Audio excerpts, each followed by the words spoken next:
Hello YouTube, my name is Daniel. This account is for the business I started, Fab Works.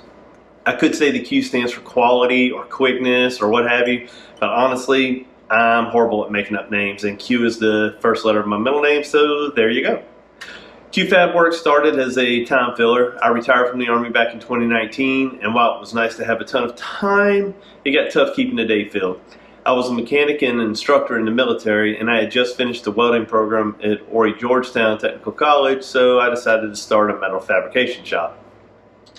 I was able to get a plasma table from a friend of mine, and I tried to get it started. I moved out of my garage, which is jam-packed full of stuff, to an off-property location that I was generously allowed to use. Unfortunately, the electrical infrastructure just wasn't there. And with having a 7-month-old at home, it made it difficult to get away from the house. While I wanted to build a bigger shop, zoning laws and setback rules are keeping me from having it now, at least for now.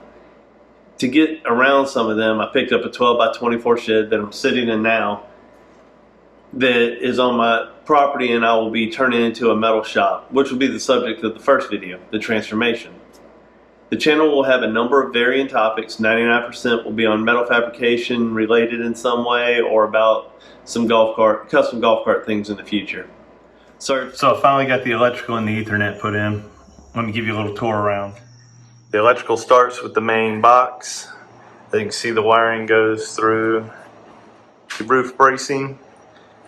I have multiple outlets. These switches work the lights, main lights, underloft lights, and there's one over here as well. This switch will run that 110.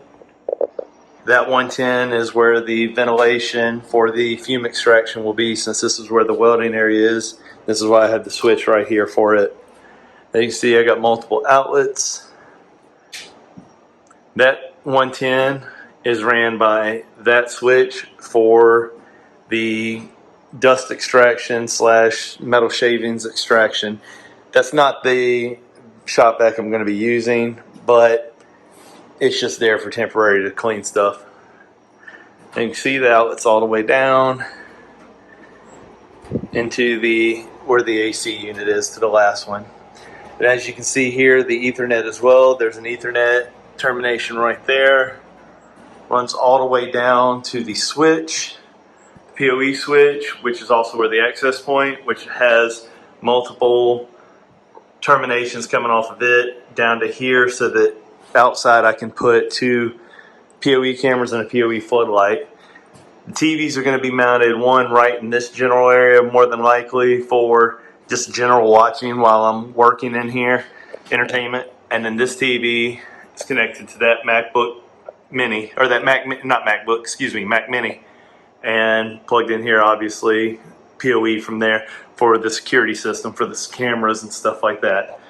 Since my house has full ubiquity setup, that's what I'm going with in here as well, since it's tied right into the house's Ethernet.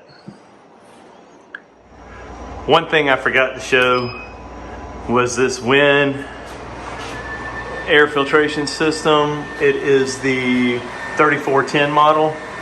I don't know what happened there, but it's actually pretty quiet.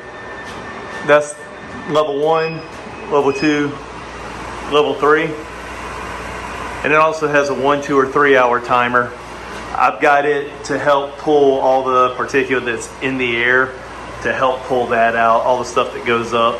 I plan on having fume extraction and ventilation in here as well, but this is just an extra to try to help keep my lungs clean. This is the flooring I went with. I went with the LifeProof 22 mil layer from Home Depot. Ran me just under $1,000 for enough to cover the entire 12 by 24 flooring. But I'll include a video here in just a second that I did when I tested to see if it'd hold up to sparks and stuff like that.